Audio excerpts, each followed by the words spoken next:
नमस्कार, मैं आर.डी. भारती और आप देख रहे हैं बिहारी सुल्तान।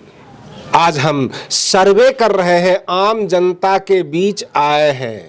हमारे सामने जो बैठे हुए हैं अर्जुन सिंह, यह मंत्री नहीं है, सांसद नहीं है, विधायक नहीं है, लेकिन कई बार इन्होंने पंचायत स्तर के चुनाव में हिस्सा लिया, पंचायत समिति का चुनाव लड़ा।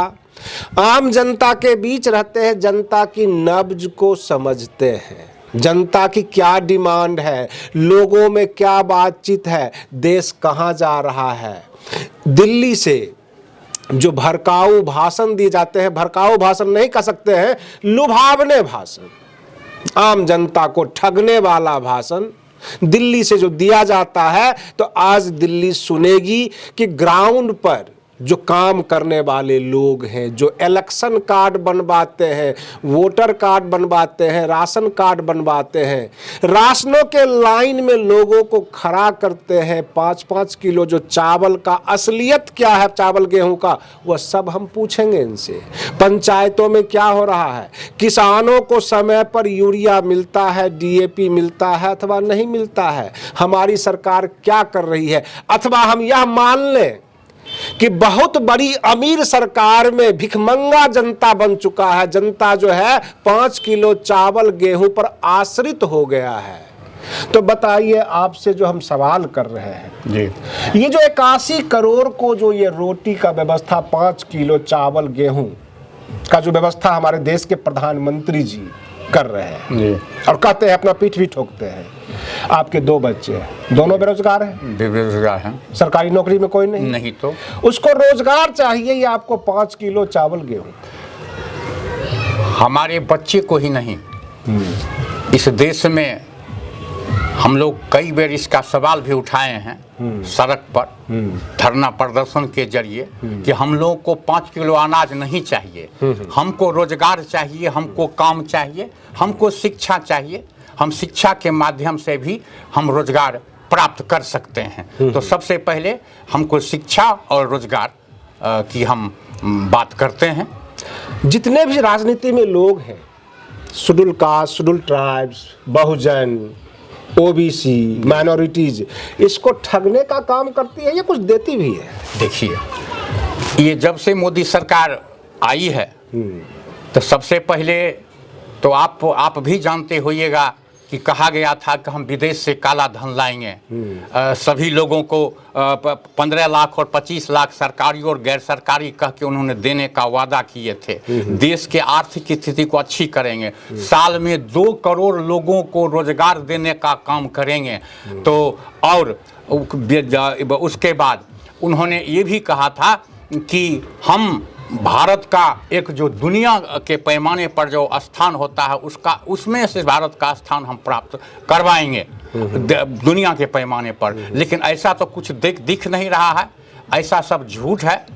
वो धोखे में जनता से वोट भी ले लिए, और उसके बाद आज भी जनता को धर्म के नाम पर, जाति के नाम पर, ये माने इस देश में माने वोट बटोरने, किसी तरह सत्ता पर हम काबिज रहें, जनता को ठग के हो, बरगला को हो, झूठ बोल के हो, ये भाजपा की सरकार, मोदी की सरकार जो है, अभी की जो स्थिति है वो मैं देख रहा हूँ, हमारा देश देख रहा है। देश के बड़े बड़े जो राजनीतिक लोग थे, वो तमाम उनके मोदी के डर से बिल में ढुक गए हैं। वो बाहर आना नहीं, जो इनको डर है कि कहीं अगर हम देश हित में कोई बात करेंगे, मोदी के खिलाफ अगर कोई उनकी नीति के खिलाफ हम करेंगे, तो हमको हो सकता है गैर तरीके से मुकदमा करके हमको जेल में बंद कर दिया जाएगा। कई लोगों को बंद भी कर दिया गया है। यही डर है मायावती, वही तो हाल है। हाँ। वही हाल है, इसलिए खुलकर कोई अब मोदी जी का माने विरोध भी करना लोग बंद कर दिया है। नीतीश कुमार भी डरे हुए हैं, तेजस्वी यादव भी डरे हुए हैं। जी, सब डरे हुए तो सब हैं। हाँ। लेकिन डरने से काम चलेगा नहीं, आना पड़ेगा, सबको एकजुट होना पड़ेगा, डर खत्म करके आना पड़ेगा। डर खत्म करके आना पड़ेगा। अच्छा, सारा सब कुछ जब गलत ही है मोदी सरकार का, तो 5 राज्य का चुनाव हुआ, कुछ लोग कहते हैं कि भाई EVM का कमाल है, उसमें 3 जो है भाजपा जीत गई जी। आपका क्या मानना है, कौन सा कमाल हुआ है? तो देखिए, वहाँ कोई कमाल नहीं हुआ है। आप भी अनुभवी हैं, आप भी पूरे देश विदेश का खबर रखते हैं, जानकारी रखते हैं। आप सभी आप भी जानते हैं कि मध्य प्रदेश में और राजस्थान में तय हो गया था जनता की चुनाव के दिन भी, और जो ब्रॉडकास्ट आप लोग जो अथी करते हैं चैनल एग्जिट पोल जो देते पहले से सेट हो गया। पहले से तो आप कांग्रेस कर रहा था कि सब जगह कांग्रेस निकल रहा है। बैलेट पेपर जो भेजता है वोट के लिए, वो 15,000 जो बैलेट पेपर भाजपा वाले से वो आगे था उसका।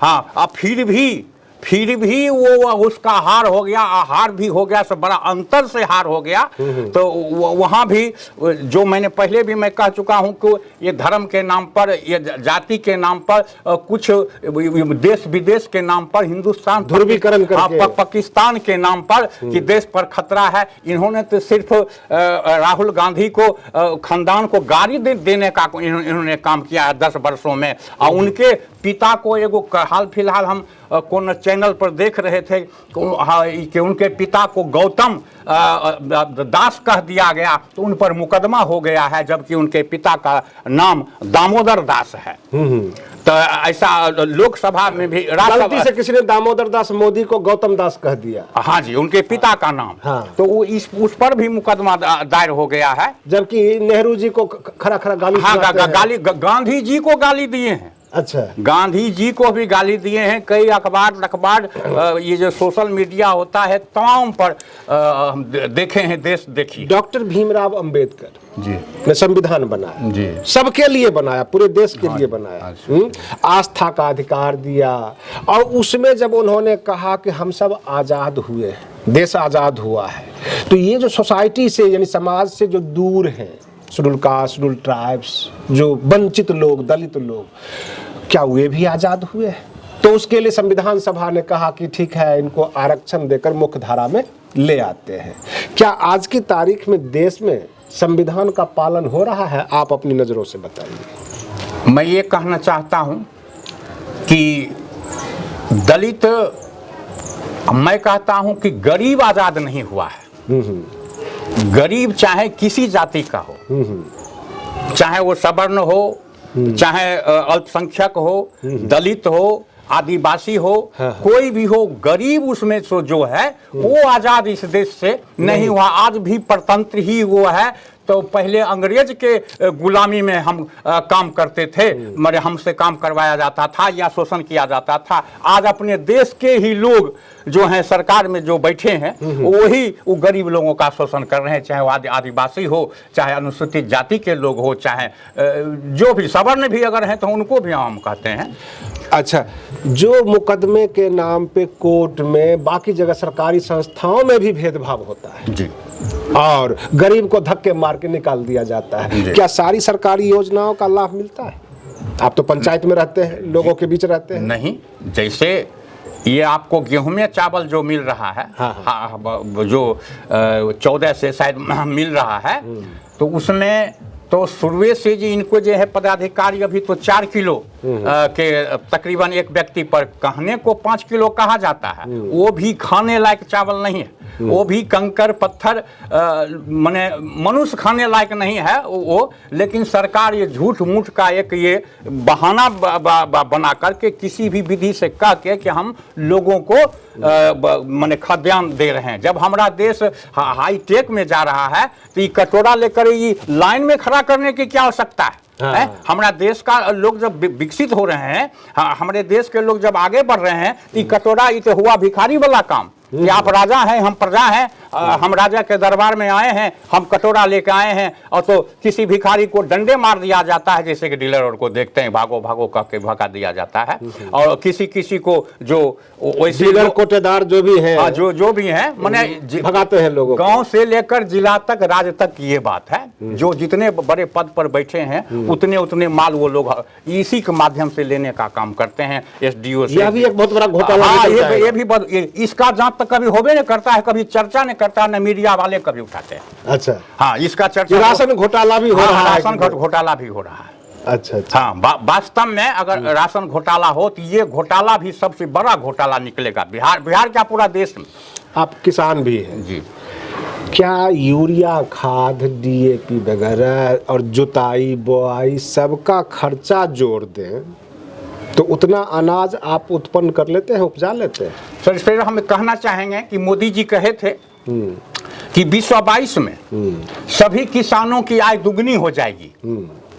तो आज चूंकि आप भी किसान परिवार से ही आते हैं, मैं तो खुद किसान हूं, आज किसान घाटे में चल रहे हैं।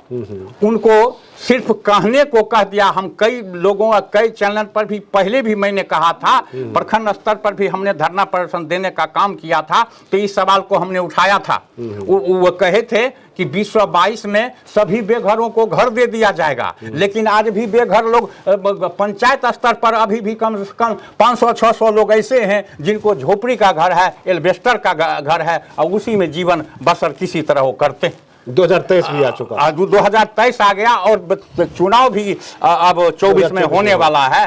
तो ये सच झूठ मूठ का ये तो एक धोखा है। नहीं कहा गया था, अमित शाह जी बोले थे, लोग प्रश्न किया कि हम लोग बीए पास हैं, हम लोग अच्छे अनुभवी पढ़े लिखे हैं, तो उन्होंने कहे कि जाकर सड़क पर जाकर पकौड़ा बेचिए और उसके बाद साइकिल का पंचर ठीक कीजिए, जाइए मोटरसाइकिल का नट बाल्टू कसिए। क्या इसीलिए हम बीए बेटा को पढ़ाए थे? नहीं, पकौड़ा बेचने के लिए है कि मेरा बेटा जिस लायक पढ़ा है उस लायक उसको जॉब मिलना चाहिए। हाँ। है? लेकिन एक बात आप भूल जाते हैं, देखिए पैसा भी खा लेते हैं और फिर बुराई भी करते हैं। 6,000 रुपये साल का जो देता है मोदी जी, सर इसमें भी हम कहना चाहेंगे आपको सम्मानित तरीके से 6,000 रुपया यही सब तो ठगबाजी, यही तो धोखे में रखना। हाँ। वो जब बच्चा रोता है ना, हाँ। या कभी कभी स्कूल नहीं जाता है, तो उसकी माई क्या करती है, या पिताजी उसका क्या करते हैं, 2 रुपया चॉकलेट अगर दे दी है, अब वो रोज रोज चॉकलेट मांगने लगता है, माँ भी परेशान हो जाती है। तो मैं ये भी 22 पर मैं आना चाहता हूं। तो 22 पर ये भी कहा गया था कि सभी बेघरों को घर दे दिया जाएगा। आप जानते हैं, आप भी क्षेत्र में घूमते हैं, देखते हैं कि आज अपने गांव में ही 500-600 ऐसे घर हैं जो झोपड़ी नुमा मकान में आज भी रहते हैं, और सरकार का उस पर कोई ध्यान नहीं है। उसके बाद किसान तो आत्महत्या कर रहे हैं, मजबूर हो रहे हैं। हाल फिलहाल एक इधर कल परसों बेगूसराय रतनपुर में कर्ज के मारे किसान जहर खाकर मर गया, फसरी लगा लिया है। इसी बेगूसराय रतनपुर में हम लोग अखबार के जरिए और सोशल मीडिया के जरिए इस बात को जाने हैं। लेकिन हमारी जो वित्त मंत्री है निर्मला सीतारमण जी, उनसे पूछा गया कि प्याज के रेट बढ़ रहे हैं जी, टमाटर के रेट बढ़ते हैं, तो कहते हैं हम प्याज टमाटर तो खाते ही नहीं, आप लोग क्यों खाते हैं? इसका तो कोई जवाब नहीं हुआ। ये आप नहीं खाते हैं, आप भात नहीं खाते हैं, तो दूसरों को खाने का आपको मना करने का अधिकार नहीं। ये तो मौलिक अधिकार का हनन हो गया, संवैधानिक। हाँ, संविधान ये अधिकार। हम क्या खाएंगे, कौन सा कपड़ा हम पहनेंगे, ये मेरा फैसला है, वो मेरा निजी मामला है। इसमें सीतारमण जी वित्त मंत्री को बोलने का कोई अधिकार नहीं है। जब किसान धरना प्रदर्शन दिए थे, किसान आंदोलन आपने सुना होगा जी, तो भाजपा के नेता कहते थे ये किसान नहीं है, ये गुंडा लोग हैं। ये लोग वहाँ पर रसगुल्ला खाते हैं, वो क्या कहते हैं गाजर का हलवा खाते हैं, बढ़िया बढ़िया वैरायटी का भोजन मिल रहा है। कितना सच है इस बात में? किसान को भरपेट भोजन मिलता है? देखिए, वहाँ वो जो किसान आंदोलन हुआ था, किसान आंदोलन तो फिर होगा। हाँ। लेकिन उस वक्त की बात मैं बताता हूँ। किसान अपना खाना पीना आप लोग जानते होइएगा, ट्रैक्टर में भर के गांव से दिल्ली ले जाते थे। और कुछ लोगों का बेटा जो विदेश में रहता था, वो भी उनको पैसा भेजता था वहाँ खाने के, टेंट के लिए। वो टेंट समियाना वो सो, क्या औरत मर्द बच्चे सभी तरह के लोग थे।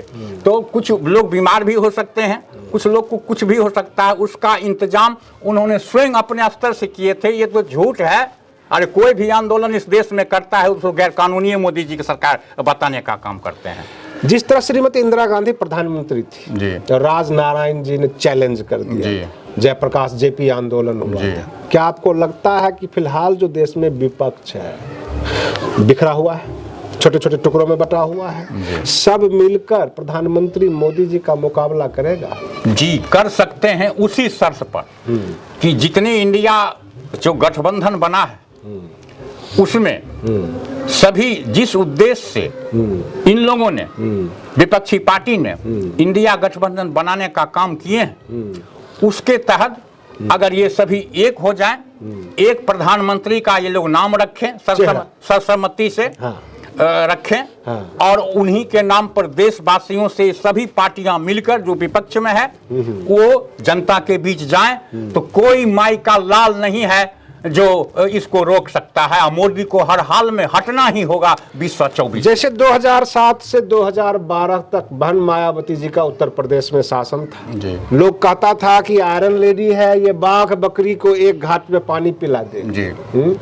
तो आपके सामने नीतीश कुमार हैं, अखिलेश यादव हैं, तेजस्वी यादव हैं, बहन मायावती जी हैं, ममता बनर्जी हैं पश्चिम बंगाल की, सब इकट्ठा हुए हैं, राहुल गांधी हैं। तो सब में ज्यादा अनुभवी मैच्योर नेता कौन नजर आ रहा है? किसको आगे किया जाए चेहरा? देखिए, इस विषय पर भी मैं ये कहना चाहूंगा कि जिन जिन जैसे मायावती, ममता बनर्जी, नीतीश कुमार या बीजू पटनायक हैं उधर, ये सब जो सारे लोग जो हैं, सभी लोग अपने आप को काबिल ही समझते हैं, कोई किसी से कम नहीं समझते हैं। और कहा गया है कि दो विद्वानों में दोस्ती कभी नहीं रह सकती है, जबकि एक विद्वान को बुद्धू बनना पड़ेगा, नहीं तो दोनों आपस में लड़ाई करेंगे। वही हाल इन लोगों का है, विपक्ष में विपक्ष में जो है, इसीलिए न बिखरा। आज कांग्रेस किसी भी, नीतीश कुमार भी वहां पर खड़ा कर दिए मध्य प्रदेश में, अखिलेश यादव भी वहां खड़ा कर दिए, और मायावती भी वहां खड़ा कर दिए। तो ये गठबंधन है कि नहीं, उसके सवाल पर भी हम भी उन्हीं लोगों का समर्थन में नहीं, ये नहीं है कि हम, कांग्रेस तो था ही। हाँ, तो जब कांग्रेस था तो आपने किस आधार पर नीतीश कुमार जी वहां खड़ा कर दिए, किस आधार पर अखिलेश जी खड़ा कर दिए, किस आधार पर मायावती खड़ा कर दिए? मायावती तो पहले इस गठबंधन में नहीं, आज भी इंडिया गठबंधन में नहीं थी, तो उसका तो खड़ा करना लाजमी था। सब अगर आम आदमी पार्टी, आम आदमी पार्टी, जबकि वहां सब जीरो पर आउट है, सब जीरो पे, आम आदमी पार्टी खड़ा कर दिया, समाजवादी पार्टी खड़ा कर दिया, और नीतीश कुमार खड़ा कर दिया। ऐसा 10 दिन पहले ही इंडिया गठबंधन में बैठे। बताइए अब जनता भ्रमित होगी कि नहीं होगी कि भाई किसको वोट दे? तो ये जो विपक्ष जो है जानबूझकर मोदी जी को समय दे रहा है शासन करने का इस देश में। वो सोचता है कि अपना भी उल्लू सीधा है, जनता के लिए किसी को फिक्र नहीं है। छिटफुट सांसद जीत के जाए करेगा, इसको टीए मिलेगा, अपना सारा एंजॉय करेगा, जनता जय भारत जी। अपना सुख सुविधा के लिए वो लोग लगे हुए हैं। चूंकि राजनीति करना है तो मोदी का राजनीति नहीं करेगा तो ये लोग जीतेगा कैसे? अच्छा, तो ये हम ये भी जनता का सवाल के नेता विपक्ष में रहना चाहते हैं। हाँ, रहना। जब तक वो जनता का सवाल नहीं उठाएंगे, जनता के बीच नहीं आएंगे और जनता की समस्या को नहीं जानेंगे, तब तक मोदी जी को हटाना मुश्किल है इन लोगों को। ये तो जनता के बीच, ये तो अपनी समस्या रखते हैं। हाँ, हमको जो है ईडी ने घेर लिया, हमको सीबीआई ने घेर लिया, बिल्कुल बिल्कुल, इनकम टैक्स का छापा पड़ बस ये सवाल करते हैं। जनता की समस्या का सवाल, जनता का समस्या का सवाल ये लोग नहीं करते हैं। ये सबसे बड़ी समस्या, सबसे बड़ी समस्या ये ईडी सीबीआई की बात तो करते हैं, करते हैं। और जनता के घर में आज रोटी बन रही है कि बन रही है कि या किस हाल में वो है? जैसे कि रामचंद्र सिंह यादव जी, चंद्रशेखर यादव जो शिक्षा मंत्री है बिहार के, अच्छा जी, उस शिक्षा पे कम बात करते हैं, रामचरितमानस की ज्यादा बात करते हैं। बिल्कुल सही बात है। क्या ये जायज है? नहीं, ये उचित नहीं है, मेरे हिसाब से उचित इसलिए नहीं है कि जो काम उनको दिया गया है पहले वो जो जिस पोस्ट पर हैं उस जगह को वो अच्छी ढंग से रखें, और जिस पोस्ट ने उसको सरकार दिया है उस पोस्ट को आगे बढ़ाने का काम करे नए तरीके से। और मैं एक बात और भी अपनी ओर से कह देना चाहता हूं, मैं के पाठक को नहीं जानता हूं जो बिहार के सचिव है। मैं इतना खुश हूं उनके कार्यशैली से। भले हमारी पार्टी भी विरोध करती है, लेकिन मैं नहीं करता। आपकी कौन सी पार्टी है?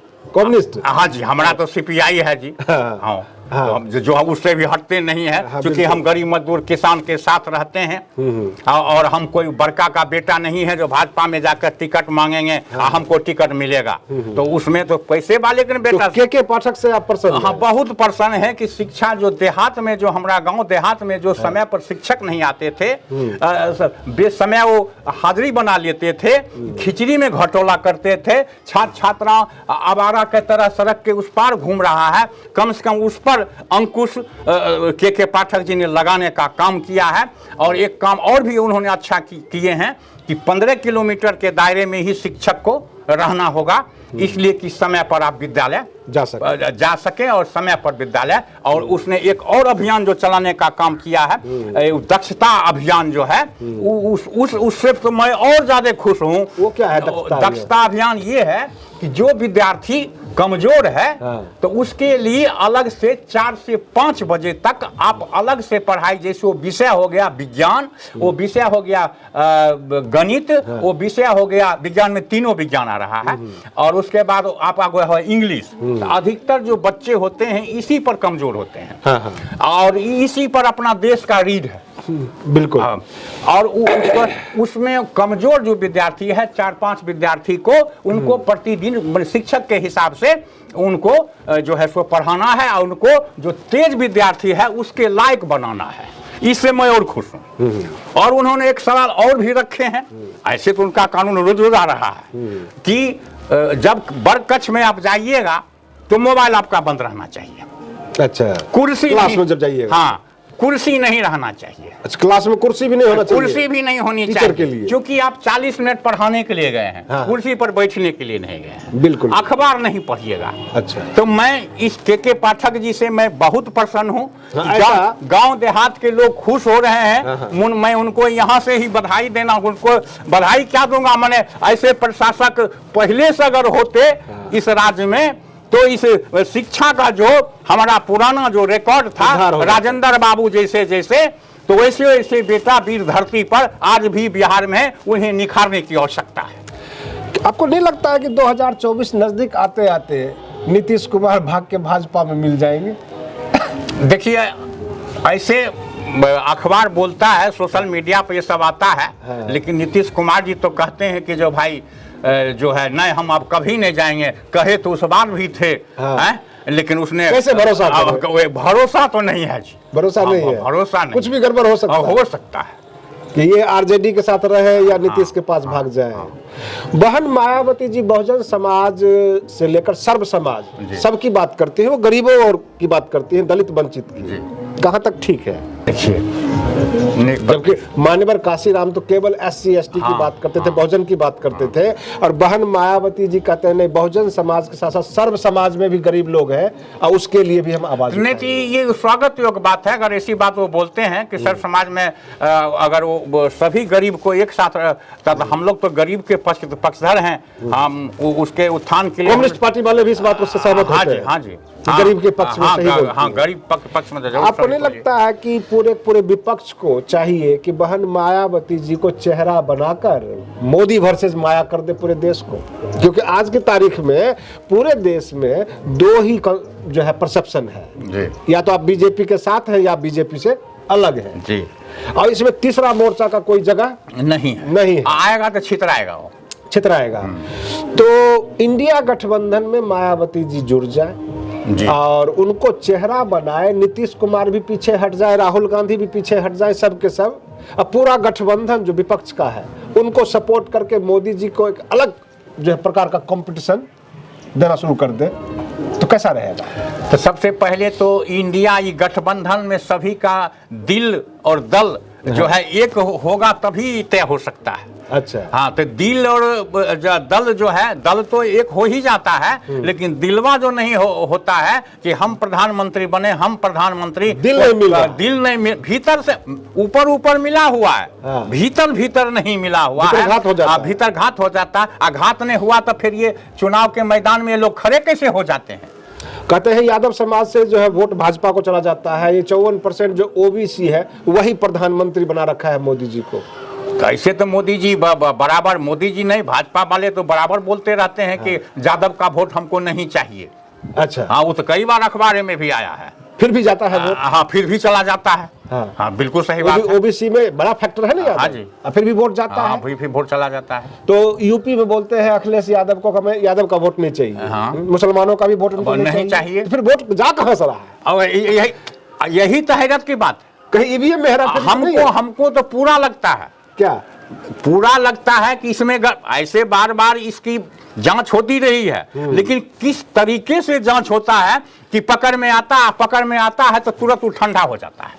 बात खत्म। हाँ, बात खत्म। अच्छा। और सवाल है इस बार जो सुप्रीम कोर्ट के जो मुख्य न्यायाधीश हैं DY चंद्रचूड़, हाँ जी, तो वो देखते हैं कि बराबर इस पर सवाल उठाते हैं। मैंने वो उठाते नहीं, कोई पार्टी उठाता है, उनके यहाँ रखते हैं लोग टेबल पर, तो उस पर ये सवाल उठता है कि भाई ईवीएम में गड़बड़ी है, क्योंकि हम दिए हैं हाथ छाप पर वोट, तो फिर कमल पर कैसे चला, एक तरफा कैसे चला जाता है? हाँ है? नहीं, मध्य प्रदेश में ऐसा भी आया है, ऐसे विधायक का जिसको 50 वोट नहीं मिला। ऐसा कभी हो सकता है? ऐसा कभी नहीं हो सकता। जो कई बार का विधायक हाँ। हो, उसका घरों को नहीं लोग वोट देते। नहीं, उसमें तो गड़बड़ी है। हाँ। इसकी सघन जांच होनी चाहिए और बढ़िया, और सुप्रीम कोर्ट के देखरेख में ये जांच होनी चाहिए। अच्छा। जो अनुभवी हो। तो कुल मिलाकर यह जो प्रचंड जीत पे जो जीत लहरा रहे हैं जी। सब जो है जश्न मना रहे हैं, ये सब ईवीएम का कमाल है। हाँ, ये उसी का कमाल है। जनता ने नहीं दिया नहीं, वो। जनता नहीं, जनता परेशान है। नहीं। और सबसे आश्चर्य की बात तो राजस्थान की है। हाँ, राजस्थान की बात है, जिसकी सरकार थी वो, उसको सरकार को भी भारी अंतराल से इन्होंने हराने का काम किया, जिसने काम अच्छा किया है। पंजाब में अशोक गहलोत जो है मुख्यमंत्री थे, वो अच्छा काम किए हैं। यही तो समझ में नहीं आ रहा है कि दिल्ली से चुनाव आयोग जाता है राजस्थान में कांग्रेस की सरकार, सारे उसके डीएम अपने, सारे सरकारी आला अफसर उसके अपने, और वो भारी अंतराल से चुनाव गहलोत सरकार हार जाती है। ये बहुत आश्चर्य की बात नहीं भाई। भाजपा की सरकार मध्य प्रदेश में थी, दूसरे अफसर भी अपने थे, हाँ, दिल्ली वाले भी हाँ, अपने थे, हाँ, चुनाव आयोग भी अपना था। बिल्कुल। लेकिन छत्तीसगढ़ में तो भूपेश बघेल का सब कुछ अपना हाँ, सेटअप था। वहां तो और देखिए, और पूरी हार वहां भी, जबकि वहां भी अच्छा काम किया है। हाँ, बघेल जो है अच्छा काम किया है। तो ले दे के ईवीएम सेट होके आता है हाँ, दिल्ली से। हाँ जी, पहले से। हाँ। पहले आप वोट दीजिए नहीं दीजिए कोई लेना देना नहीं है। जैसे कई बार अखबारों में जैसे आया है कि जैसे हम वोट गिरा रहे हैं, हाँ। तो पहले से सेटिंग रहता है कि 1, 2, 10, 15 तक चलने दो, वही हाँ। जो जैसा वोट गिराया, और उसके बाद 10, 15, 20 के बाद एक ऐसा बटन फिट कर दिया गया है वहां पर कि जो चलेगा तो सब कमले चलेगा। कोई भी दबावे बटन, पक्ष दबावे विपक्ष दबावे, सब कमले चलेगा। अच्छा, हाँ, फिर बीच में 100 का अंतराल होगा। अच्छा, ऐसा भी है। हाँ, तो फिर नहीं, जगन हम उतना नहीं उसमें एक्सपर्ट हैं, लेकिन मेरा अनुभव बताता है कि जैसे कागज पर लोग 10-15 तक जो है ठीक चल रहा है, ठीक चल रहा है, उसके बाद 100 तक सीधे भागेगा, और फिर उसके बाद 100, 102 ऐसे होता है, वो भी ठीक चलेगा। 15 आते फिर 15 वहाँ 20 कर दिया, साफे शॉर्ट हो जाएगा, तब तो सबको आशंका हो जाएगा कि भाई वोट के लिए क्या हो गया। हम जो है एक पेट्रोल पंप पे गए, तो पेट्रोल पंप पे गए पेट्रोल भरवाने के लिए, तो बच्चे ने कहा कि कितने का आप पेट्रोल लेने वाले हैं? मैंने कहा 200 रुपये का जी। तो कहता है 205 रुपये का कहिएगा जी। तो मैंने उस बच्चे से पूछा कि 205 क्यों? कहा ये 200-100 पे सेट करके रखता है। हाँ जी, हाँ जी, हाँ जी, हाँ जी। 205 रुपये पे सेट एकदम सेट नहीं होगा, इसलिए आपको पूरा पेट्रोल मिल जाएगा। तो ईवीएम भी वैसा ही खेल कर रहा है। वैसा ही, क्योंकि सब कंप्यूटर पर लेस है। अच्छा, सब कंप्यूटर है। अच्छा, तो इसका मतलब आप जो बात कर रहे हैं ये आम जनता आप समझने लग गई है। धीरे धीरे समझेगी अब जनता। हाँ। क्योंकि अभी सभी ये जो बातें हैं, माने जो ऐसे लोग हैं जो राजनीति करते हैं, उन्हें अनुभव आ रहा है। इस बात को लेकर अब हम लोग जनता के बीच जाएंगे। अच्छा, आने वाला जो लोकसभा आ रहा है, ईवीएम से चुनाव होगा, तो लोग वोटें नहीं देंगे। हाँ, हम लोग बैलेट पेपर के सहमत हैं, उससे चुनाव कराया जाए। हाँ, हाँ। अच्छा, आम जनता अगर बैलेट पेपर छपवा लेती है जी, अब वोट दे के बंडल बांध देती है कि ईवीएम के साथ ये भी जाना चाहिए, तो अगर ईवीएम ही कराना है, ये भी ठीक है, दोनों गिनती हो, दोनों की गिनती हो, बैलेट पेपर पे क्या आ रहा है, ईवीएम पे क्या आ रहा है, बिल्कुल, तब इसका हल निकल सकता है। इसका हल निकल सकता है। पार्टी को अपना खर्च करके और बैलेट पेपर छपवाना एकदम। हाँ, तो ये छप जाएगा इसमें, लेकिन पार्टी इस बात को सहमत माने तब न। जो बड़े बड़े लीडर जो बैठे हुए हैं, तो विपक्ष के नेताओं को इसके ऊपर सोचना चाहिए। अच्छा, हाँ, सोचना चाहिए। चलिए, हमने इनसे सब कुछ सवाल कर लिया जो इनके मन में था, और जो कमियां हैं वो सब इन्होंने बताया।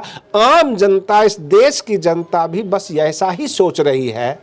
आप बने रहिए बिहारी सुल्तान चैनल पर। हम फिर मिलते हैं अगले वीडियो में, तब तक के लिए धन्यवाद।